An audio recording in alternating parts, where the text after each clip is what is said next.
এই ভিডিওতে আমি দুটো ইম্পর্টেন্ট রেজাল্ট বলবো, যেটা ইকুইভ্যালেন্ট রেজিস্ট্যান্স কিউবের মনে রাখলে এটা অটোমেটিক মনে থাকে, সেটা আমি ট্রিকটা শিখিয়ে দিচ্ছি।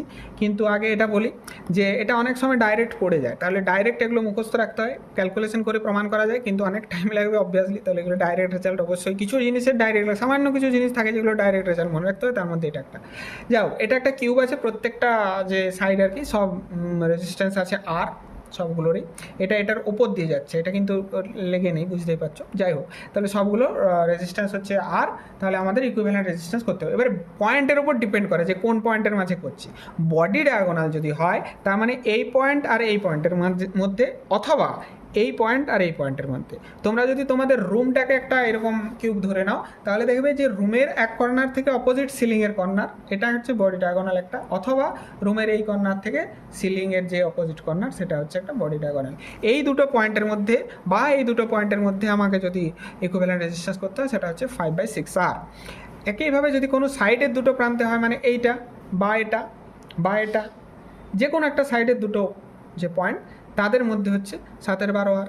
আর ফেস ডায়াগোনাল মানে, সাপোজ এটা যদি একটা ফেস হয়, ফেস মানে কোনটা, তোমাদের মেঝেটা ফেস, তোমাদের সিলিং ফেস, তোমাদের চারটে দেওয়াল ফেস, তাহলে ফেসের ডায়াগোনাল মানে হচ্ছে যে এটা যদি আমি একটা ফেস ধরি, তার ডায়াগোনাল মানে এই পয়েন্ট থেকে এই পয়েন্ট, অথবা এই পয়েন্ট থেকে এই পয়েন্ট। আবার চাইলে তোমরা ধরো এটাকে একটা ফেস ধরলে, তাহলে এই পয়েন্ট থেকে এই পয়েন্ট, বা এই পয়েন্ট থেকে এই পয়েন্ট। তোমরা ধরো সিলিংটাকে একটা ফেস ধরছো, তখন এই পয়েন্ট থেকে এই পয়েন্ট, বা এই পয়েন্ট থেকে এই পয়েন্ট।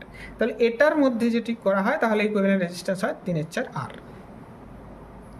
এবারে একইভাবে আমরা ক্যাপাসিটেন্সের ক্ষেত্রেও করতে পারি ইকুইভ্যালেন্ট ক্যাপাসিটেন্স। এটা মনে রাখার সুবিধা এইটুকুই যে আরটা তো সি হয়ে যাবে, জাস্ট 5/6টা 6/5, জাস্ট উল্টোটা একই রকম। এটাও বডি ডায়াগোনালের মধ্যে 6/5, এ সাইডের মধ্যে 12/7, আর ফেস ডায়াগোনালের মধ্যে উল্টোটা 4/3। তোমরা এখানে দেখো এ বি মানে এ বি, তাহলে এটা বডি ডায়াগোনাল হয়ে গেল। এইভাবে বিও মানে সাইড হয়ে গেল।